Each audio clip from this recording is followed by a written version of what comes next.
That was for the note taker. Oh, that's interesting because it said for me. So why don't you go ahead and start recording? The red light is on. Yeah. So that Says it's on. Red light's on. means It's it's recording. flashing at me. I feel like I should go one, two, three, go. Um, So what we're okay. going to talk about today is again, Kathy and I are in separate rooms in the same Be the 10% training studio. But Kathy has been talking to me about, going over contracts. And one of the things that Kathy does for DMA, the two main things I would say, other than kind of running DMA, I would say your two main responsibilities, and correct me if I'm wrong, is helping our buyers agents, with a lot of questions. But I think the main one is reviewing all the contracts that are written, that the buyers agents are writing, and also that I write. As you know, is that we always have about three sets of eyes look at every sales contract, and you have been looking at contracts coming in, going, "What the heck is wrong with these people?" And so we wanted to take today. I know we talked about this the other day, and you were having a hard time articulating all the problems and things like that. So Too I think many. hopefully, you've had time to ruminate. But so I'm going to ask you two questions to start with, this quote unquote mastermind. And the first one is, can you give us some things and some advice on writing winning offers? Okay. And then the other part, and again, this can kind of go in conjunction or separate, is what are some of the things that you're seeing with contracts that are just blowing your mind, saying, what the heck are you thinking about? And this is mainly be you talking. I'll obviously interject when I see an opportunity to that maybe I have some wisdom to impart on it. But you're the guru. We had to stop using a particular term for you, sales contract. But you are now. We'll just say you're our sales contract specialist. Well, yeah. So yeah, there's a lot of truth to what you say. And I have been reviewing contracts for 20 some years for other people. Obviously, looking at contracts coming in on our listings was probably the biggest learning experience in the world before we got into this big team or bigger team, I should say. But why is that? And also, why? So why you said it was eye-opening seeing these other offers coming in, because you know how the buyer's agents write certain contracts, and then on listings, it's other agents at other brokerages, and we're not trying to diss anybody, but tell us why What you yeah. So saw what you what I'm saw. trying to avoid, and we all want one thing when we write a contract, when we make a sale, when we list a house. We want, when we get to the end, everybody's like loving it. It was amazing. Nobody had any ups and downs. Everything's not always perfect, but these contracts, this is what rules our steps through the contract. So things that are coming into me that are this is what I've been 2 weeks I've been complaining about this, and Dave finally said, okay, let's talk about it. Let's do it. It's just incomplete contracts. It's like I cannot read your mind.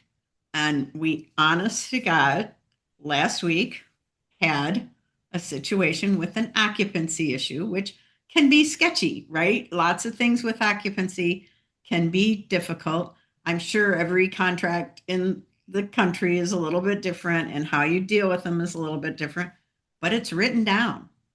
We had a very experienced buyer say to us that he had intended to only give 45 days of occupancy, even though in the contract it said 59 days. So you can't intend anything in a contract. There is no intention unless it's written down.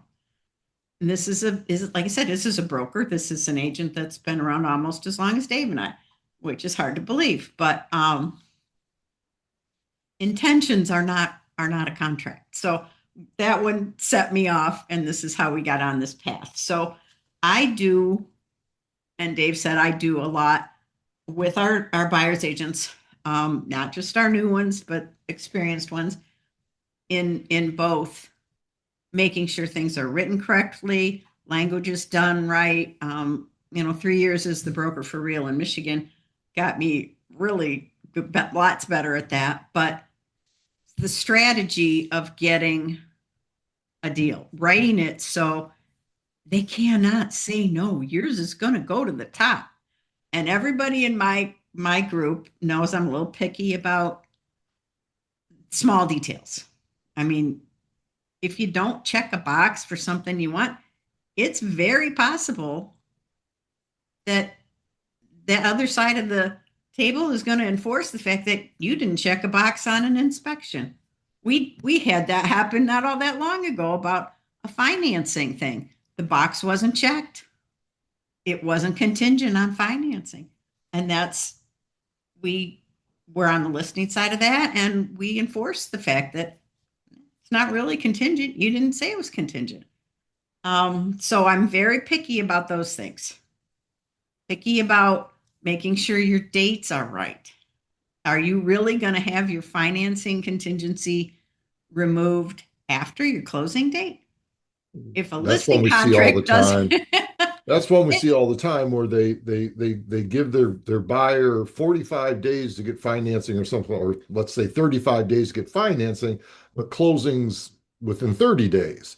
And so you have the financing past the closing date, which every time we get one, we're gonna rearrange that. And that's just another counter offer. So if someone else writes it correctly, where it actually looks at the date, or in my case, pulls out my day planner rather than my electronic thing, I pull out my day planner because I visually need to see, okay, this is how many dates it is. But don't you think little things are like that are going to be what gets an offer accepted? exactly. And I'm sure half the people listening to this know that my first question on any when I start to review a contract, and I don't just look at them, I talk to the agents, especially the new ones. First question I always ask, did you talk to the listing agent? The listing agent has more information about what they want to see in a contract than anybody. That's who you got to go to. Then the next question that I use is, I think the lender can do it in 30 days. Did you ask the lender? You're not out here writing contracts in a vacuum. You've got to arrange this with your lender, your buyer, what works for them. What works for you is nothing. You don't really count in this whole thing. You're Can I just give the can I give an example on that? sure. Clovis Point. Well, So we I had liked your response. That wasn't just a suggestion. we had a situation where we had financing to be removed on the end of July, and the agent said, yeah, we're gonna close the end of July. The agent said it, and the title company was already scheduled closing. And then we contact the lender, and the lender said, well, all along we told them we're not gonna be able to close that. It's gonna be 8/7. So it was going to be the seventh all along. And it's like, well, the agent didn't communicate that to us. The title company had no clue. So you have a bunch of people that have no idea what they're doing. And if that had come up front, um, I mean, and this is a loan with large money down. And so Mhm. they did not communicate with the lender to see if they could do such and such. And so that was just a real world example. So. Well, I mean, we do this. And as you know, I'm always first one to say, all right, if we can't get something done, let's just call the lender. Granted, it's not my buyer's lender, but it gets done. And when it gets to a point where I have to call lender, we're usually kind of irritated. So uh I was. So, it happens and those are that's another real life. We have had a lot of real life examples lately, Dave. And Um things that we haven't seen in the past 30 years. And so I think that's one of the reasons why we're doing this also.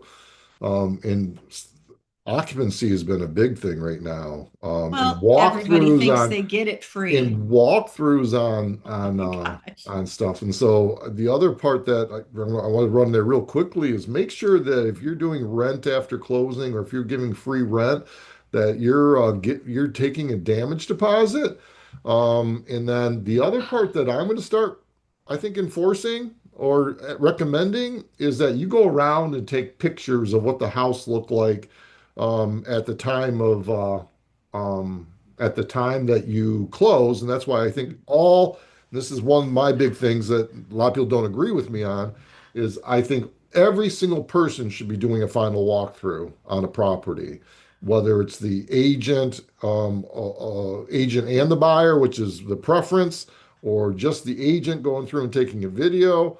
Especially in all these times, because we've been negotiating free occupancy and all this other stuff for the past 3, 4 years, and then I've seen more issues at occupancy when they actually get the keys, having to Mm-hmm. fight with the other agent and the seller not leaving the place. I mean, just disgusting. We had a situation where we had a deal not close Yep. because of some of these things. And so I think these are things now that that's why we're the professionals. We need to make sure that our clients are protected, both the buyers and the sellers. So this goes both ways. Right. But So yeah, sorry to step when on you on with that, when but no, you're fine. It brings up something that you said that we while we were talking about this the other day is that we can't teach people how to read other people, how to not get manipulated. And I'm seeing a lot. No, we can't teach you how to not get manipulated. All we can teach you is to keep an eye out for the red flags. Um, well, the where other thing is, and I've always prided myself in being a master negotiator, right?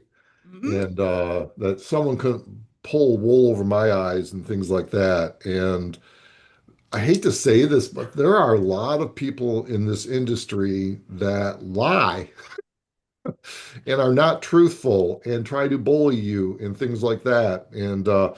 Um, and I've had it attempted on me more times in the past 12 months Yep. than I've ever had. And I'll Mhm. come to you and I'll go, Kathy, really? Just are they really trying to? I mean, anyway, I've seen it more in the past, well, I should say 24 months than I have at any other time in this industry.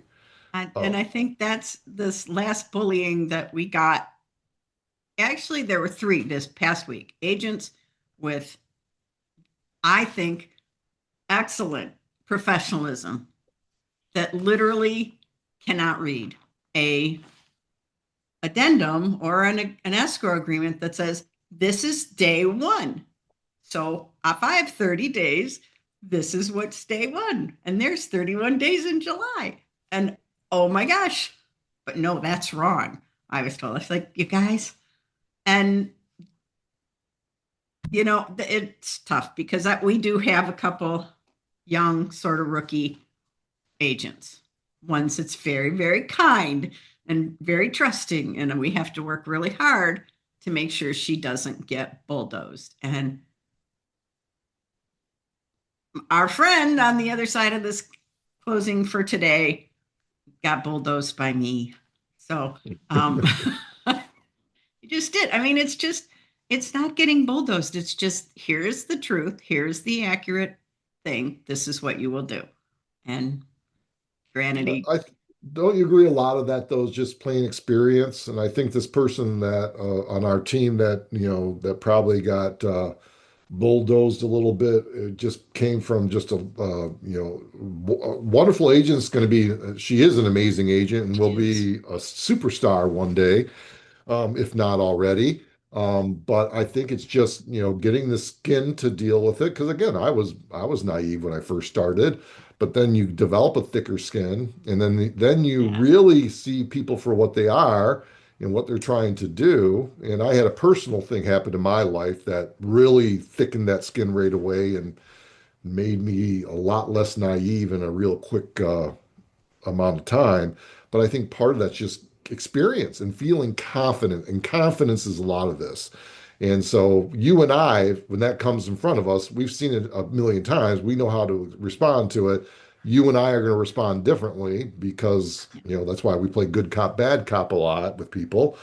But the thing is, we're not we and we both are mama bears and papa bears on our agents that we will go to bat for them, especially when we see someone trying to take advantage of them. Yeah. And we got off kind of on this, but this is the important part. Don't is be confident, know your stuff. I can't tell you how many times I've heard Dave say, your contract is the most important tool of your trade. It positively is. It is everything. If you're with a buyer, this is what your buyer has agreed to. This is what they want. You're there to get them what they want. Not in a crappy way, but that's what they want. So let's do our best to get them what they really want. Make it fit with what the seller wants. We'll all be better off if we get that win-win. But you've got to know what's in your contract and understand what you wrote to be able to defend it. So I'm if gonna, you don't know that, how are you ever going to combat the bullies? so I'm going to take that two steps further. One is 100%. I use that term all the time. And I think a lot of realtors are not aware of what the true tools of their trade are. But understanding your contracts, to me, understanding buyer agency contracts, especially today, and your sales contracts is number one. And for a couple different reasons. One is, again, you said it perfectly, and I was gonna bring that up too. This is the tools of your trade. You need to know that contract inside and out. You need to know every single word in that contract and what it means. Part two, you need to know how to explain every part of that contract to your client. One of my biggest pet peeves as listing agents and sellers agents are agents that they do everything by e-signature. They send the contracts and they get an e-sign, but they have not explained the contract and what their clients are signing. A majority of time, and then correct me if I'm wrong, because I like to pontificate, is a majority of the time the agents do not discuss or tell their client what the contract means and what they are signing, and that creates confusions. And I'm a big always set expectations up front, but there's confusion because they're just signing stuff not knowing it. But worse yet, I understand why the client may not understand it, but the agent not understanding it so they can explain it, unacceptable. And if you feel like that's the case, go through your contract. Go get someone like Kathy in our area and have them go through and explain what each part of the contract means. The third part I'm going to bring into this is the fact that you said communicate with the listing agent. Communicate with your client, the buyer. Expressly understand what they want, what the end goal, what you're alluding to is get what do they want? What are they trying to accomplish? We've had agents on our team and others that I see saying, "Hey, that's too much. That the house isn't worth that." But the client wants it, right? And things like that. Yeah. And it's kind of like we need to develop, hey, you want this house. This is what the comps say it's worth. That's about what you can do. They may want to pay more than that. And we've got a personal situation on this. And Kim from Title Company Yeah. Yep. buying someplace up north, and the agent's basically saying it's not worth that. And Kim basically said, it is to me. I want it. And so you can't tell your clients what to think, but the agent was smart enough to go, okay, this is what we need to do to get it, right? And that's the other part of this is that you are the fiduciary of that client. Talk to them, make sure you know exactly what they want to do. Your job as a professional is to help them achieve their goal. And, Yep. and so knowing the contract, knowing what will help boost the contract in their favor, making sure you have dates that are correct and everything like that, making sure you're doing this not in handwriting, but you're doing it on in computer form, dot loop forms, things like that. Because I, as a listing agent who are reviewing these every day, I see a handwritten one and one that's done, and I can just look at a contract and know it's better. And when you see the dates that all match up and all the things are, and we say it all the time, this is a good agent. And Yep. it may not be an agent we don't even know. This is a good agent. And I like this one. does that tip the scales in their favor when we're going in front of our sellers? Yep. Positively. Why? Positively. Because I don't have to do both sides of the transaction. Because if they're writing the contract correctly, my guess is they know how to do the rest of the transaction Yeah. correctly too. And we're Yep. only doing one side of the transaction. Yeah. 100%. So, no, it's a lot of this that we talk about, not talking to your clients, and Dave said it, you're just e-signing stuff off. Are you explaining what's in that contract? Are you actually having the conversation? Probably on the phone, not via text, please. Sometimes email's helpful because it's very specific and you can read that. But FaceTime preferred. yeah, we're big on FaceTime though. So get the answers before you start writing and calling and talking to people, but talk to the lenders, talk to the buyers. Does the buyer has talked to their lender? We had one the other day. Oh, they're going to get a gift. Okay, did you talk to the lender about the gift? You don't need to be a loan officer, but you need to know enough about loans or have a loan officer you can go to ask questions to at least get a solid contract written for these people. You've got people that don't know what they're doing, and oh yeah, I have a pre-approval. Yippee! It's from Rocket Mortgage. Okie dokie, let's go buy a really expensive house and get you committed into a contract. So, got to have those connections and conversations with lenders. A lot of the things that we do come from the fact that you're using an electronic system. Do you ever tell your buyers that when they sign a seller's disclosure, which we just throw in front of them, that we're expected to read it, and that if it says the furnace doesn't work or the dishwasher doesn't work, and then you go to inspection and the dishwasher doesn't work, well, I already told you that. You signed that. You don't need to get a new dishwasher. So those things are hugely important. I've said a couple weird things about contracts. There should be no major blanks in contracts. If you can put an NA in something, put an NA in something. If you're not charging anything for occupancy, make sure it says NA or zero. So there's no confusion. Our whole 3.5 years of being brokers at Real for the state of Michigan was about how do we make it so that no one can challenge what you wrote. So be clear as you Defensible, the possibly can. defensible position. Thank you. Was Oh, that the term?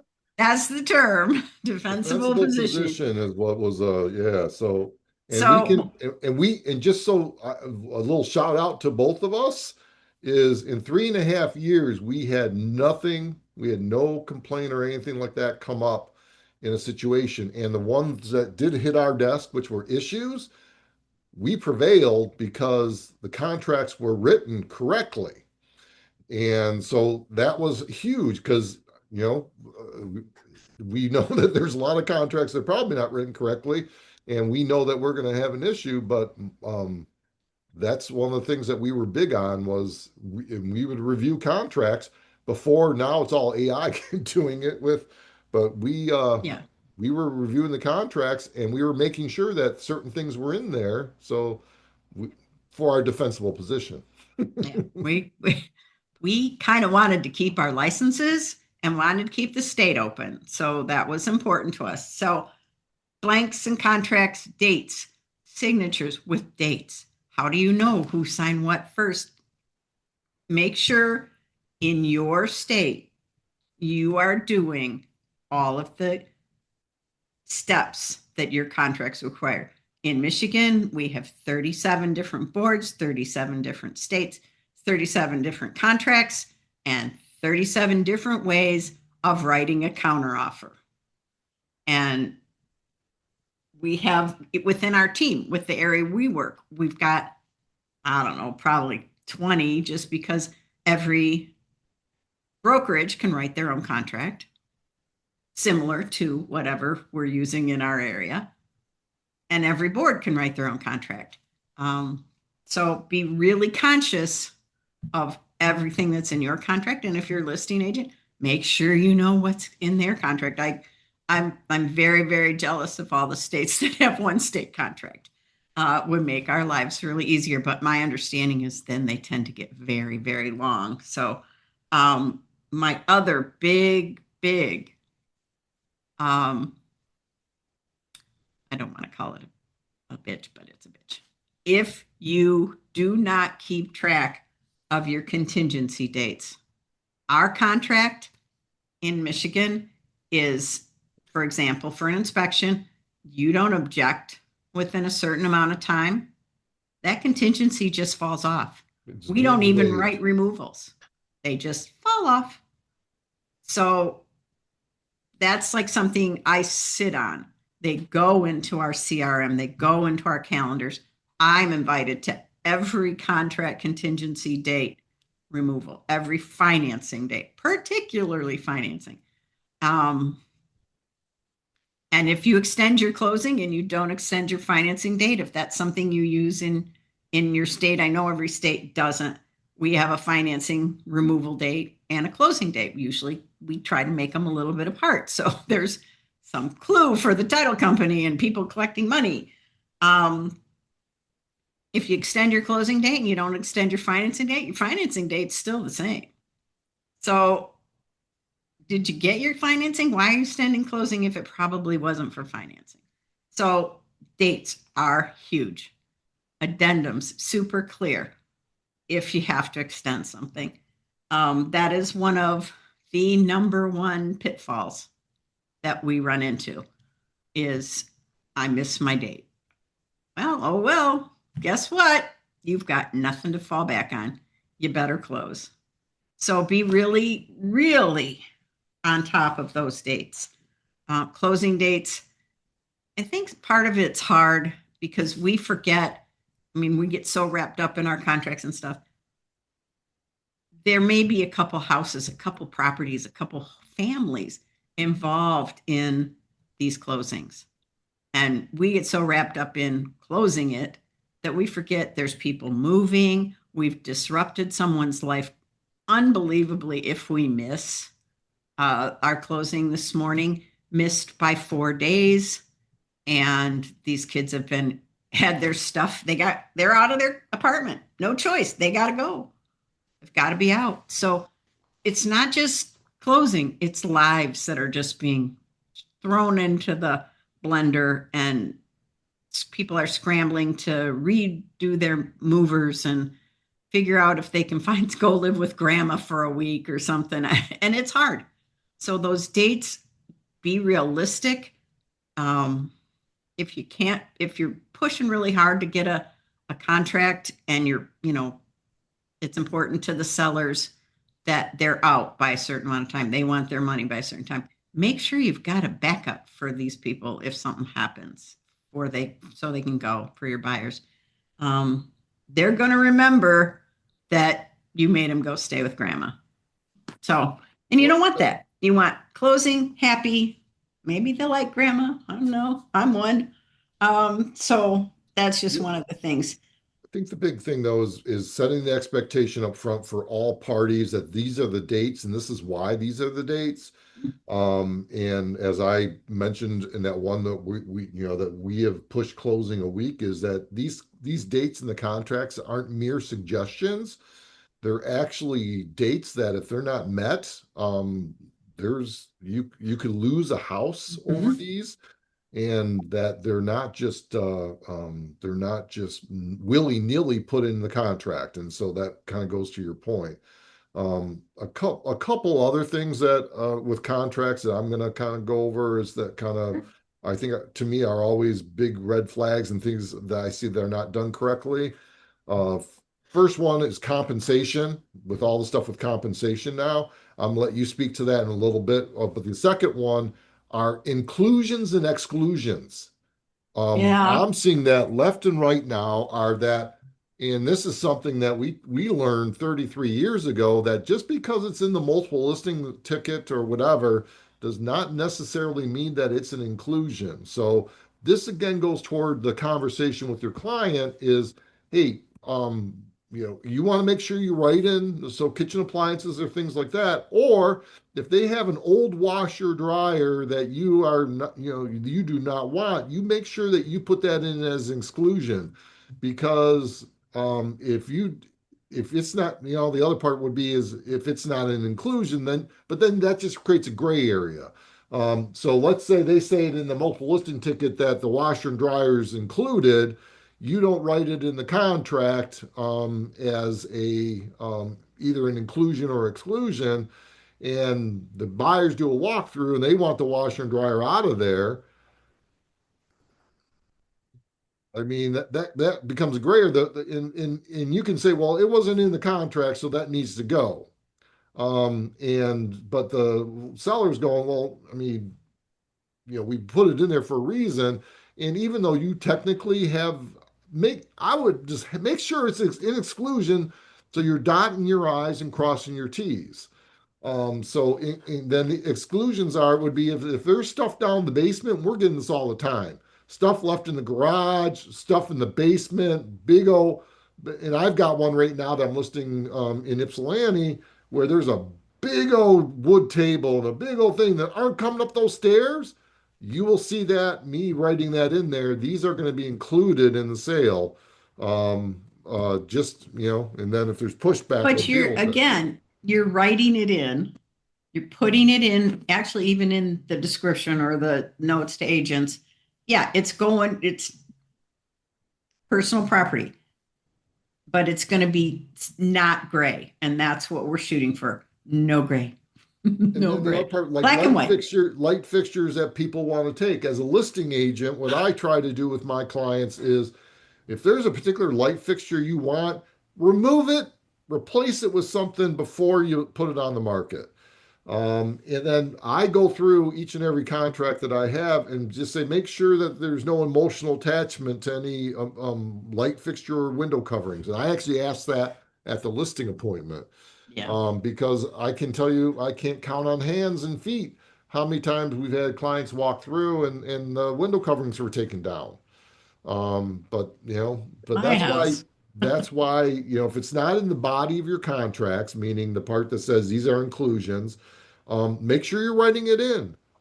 I write in all water softening equipment, the generator, things like that that are actually almost attached to the house. I still write those things in because if you don't, and there's a question, you're going to be writing a check. Yeah. So a lot of those things are in most of our contracts. I don't know. They are in ours. So I tend not to do water softener, but I will if it's owned. Um, but the oh, Yvonne, do you have your hand up? I think there's just, I think she's just I see a saying hand. Oh, something in that's the my hand. background. No. Okay, just a little back for my nose. That's okay. Um, I've started because of some bad situations we've had, and I'm weird about paint. Paint, do not leave paint. So I kind of start talking to sellers. Dave talks to sellers. make sure you're getting this out. On the other side of this, with the buyers, and you've been in that house 6 times, and well, you don't want my old paint. No, one, if it's over a year old, it's worthless. It's not going to be, one, it's not going to match, and two, it's going to be gross and icky and sticky. So And it's no, combustible I and don't it's want tough. your cleaning products. I do not want that can of lighter fluid. I want those out. I want that. Oh, but you're gonna need it. No, I have my own cleaning products. Thank you very much. Um, just get this stuff. So I work with my buyers agents because I look at the pictures of every house they write on. And I'll ask them, how's the basement look? If I can't see it, what's the basement look like? What's out in the garage? I didn't go in the garage. What do you mean you go in the garage? So I'm a little crazy about that, and I'm a little crazy about walkthroughs, but I will start telling them, and they need to start communicating with the listing agent. Hey, don't forget the basement's full of paint. Hey, don't forget we don't want this nasty old piece of carpet that's rolled up under the stairs. Um, That's setting expectations, and that's yeah, why, yeah, and set it up front saying that, yeah, this needs to be gone prior to our walkthrough, or yeah, when the or you're probably going to see it again at the walkthrough, and let's say there's possession 2 weeks. Where our expectation is that this will be gone prior to us getting possession. and and if not, you're probably going to end up paying us something to get it out. That's So why we it's make sure that again, it's damage just deposit. constant reminders because I don't really know why other agents don't think this is important, but I do. But I'm like I said, I've been around a long time. Dave's been around a long time. There's just people that's like, I no, if you don't want your junk, why do I want your junk? So let's be smart about that and um, start setting that. Start talking about it early on. If you feel like you need to write something in your contract that says all personal property will be removed by closing day, if you're closing on that day and taking possession, put something in there. And it's just like you signed to this, guys. Don't leave the whole volleyball set out in the shed or just junk in the garage. And I It's think it's like, constant. and I think that's huge that you just put something in writing saying that these things are going to be removed. And if it's not done originally at the original contract part or something, but typically it's best to do it at the contract saying these are going to be gone. But again, sometimes you don't notice things until you do maybe the Inspection. contractor's inspection or something like that. But then write up an addendum saying these items are going to be gone. Don't just call the other agent and say, hey, these things are going to be here. They're going to be gone prior to closing, right? And the agent goes, yeah, they're going to be gone, and then they're not gone. And then you go, well, the agent says, guess what? The agent's going to get amnesia real quick, probably. And he didn't, and if he or she did not talk that to their client, did it really happen? If it's not in writing, it didn't happen. So everything needs to be in writing. Parole evidence rule. So Yeah. we should ask, let's ask Yvonne if she has any specific questions. Yvonne, if you can hear us, do you have any specific contract questions? If you can hear us. And she may just be, And if you don't, it's okay too. I will talk about this for days. This is my issue and the thing her that puts microphone's us off. So I'm let's, sorry. Can you hear me? yeah, we're just checking to see if you have any specific questions or problems you've No, had no, with contracts. no. I was. This is very interesting. I was just actually driving, like, and I Oh, connected to the. Yes, and I think I did it by mistake, but this is very interesting information, and we'll I have think a I pressed. recording if you want to listen, if you want to yeah, hear it later. So, Yeah, but thanks for coming on. But yeah, we're just thank kind of you. that's what we've been drive discussing for the past safely hours, just Mhm. how to get offers accepted. So, and and Yes. and get to the closing table. That is really with everybody being Mhm. happy. The whole point is This is cool. I'm buying a house. I just sold Yes, my I think I've been lucky with my transactions that I had that issue about the curtains and that I changed my mind. Do I leave them? Do I keep Yep. them? And but everything has come out.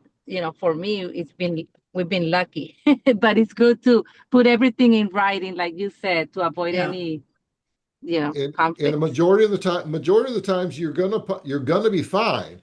But like I said, we've sold a lot of real estate, and it's those times when it doesn't happen. And here's the worst part about it is that you do all this work, everything goes well, the clients are enamored with you, they think you're the greatest thing since sliced bread, and then you have either a problem closing because something wasn't done correctly, or like we said, closing gets pushed and you've got to move and this, that, and the other thing. Or the worst part are these occupancies where the client goes and takes possession and they're just disgusted with the way that it was left. And we just had a situation like that. And it took Yeah. it took a lot of negotiation, but guess what?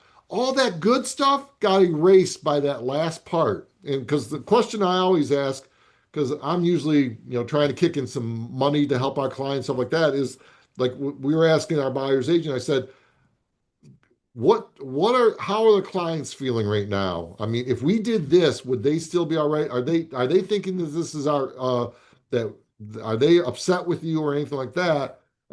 That's my main concern is I want to make how can we take care of these people, our clients, so that they're happy.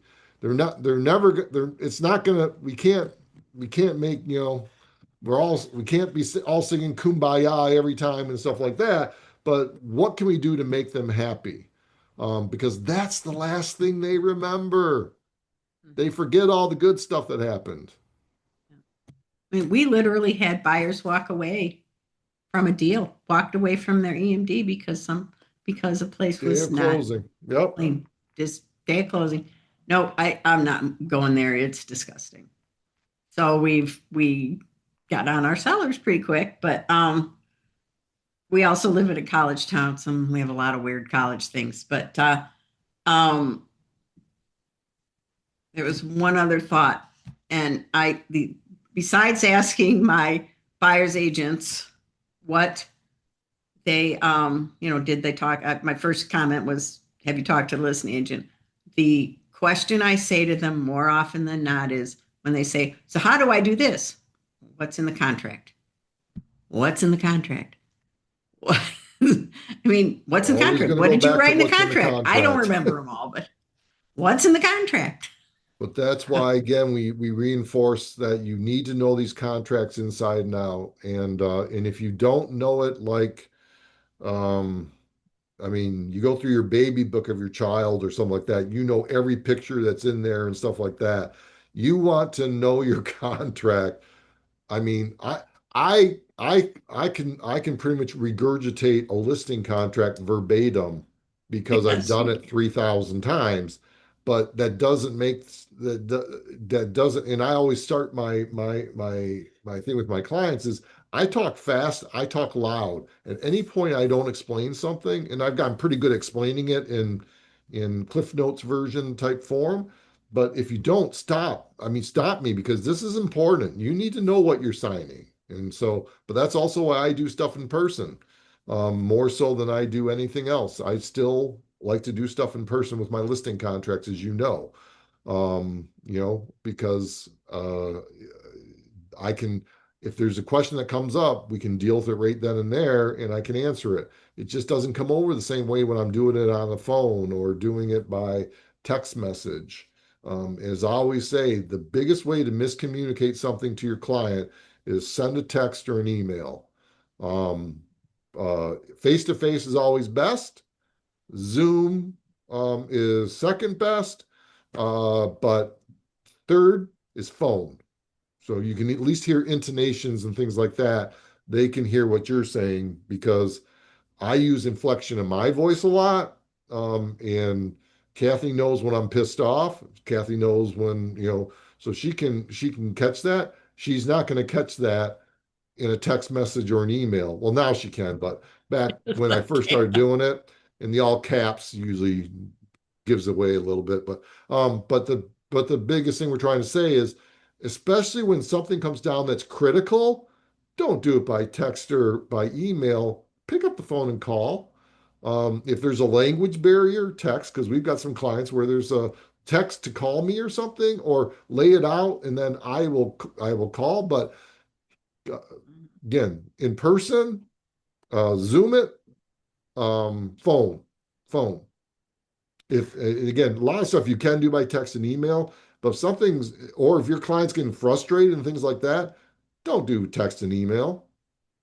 And then the other part too is if you do things by phone, follow up with an email per our discussion and lay it out. Because I also I like to have a trail, but I can't think of anything else. It honestly, oh, normally, I don't know. Let me put our emails in.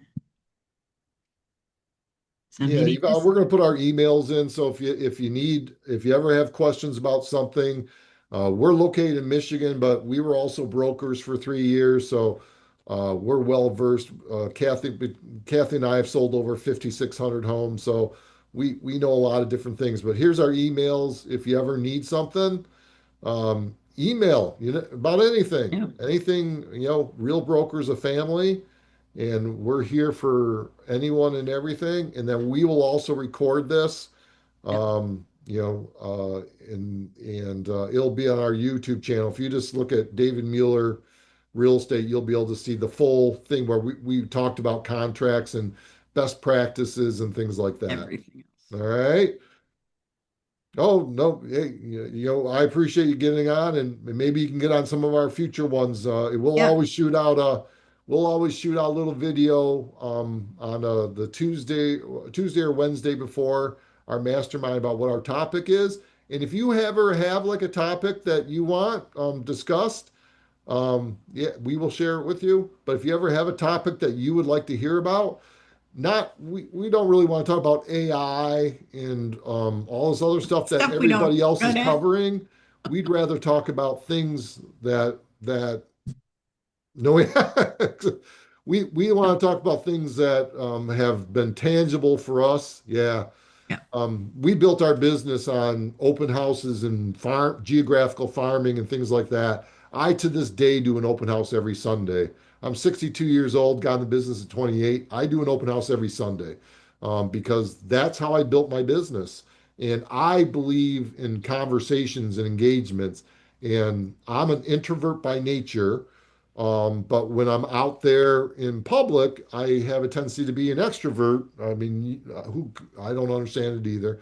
But it's that you crash when you're back. yeah, but I prefer to be in front of people and that I can build credibility and validity, and I can build relationships with people much better in person.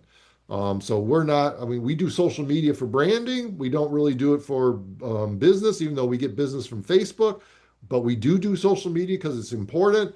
But everything comes down to in having meaningful conversations and having interactions with people, meaningful interactions. And then every time you send something out to a client, make sure that you're sending something of value. So I think we will end with that. Do you have any last notes, Kathy? No, this was, I think I needed this for me as much as I wanted to I share that I think you information. did. So yeah, I And needed to we'll shoot try you not to strangle anybody today. the recording, Yvonne, and thanks for getting on, even if it was by accident. Take All right. care. Take care. Bye bye. Bye. Stop the recording, Kath.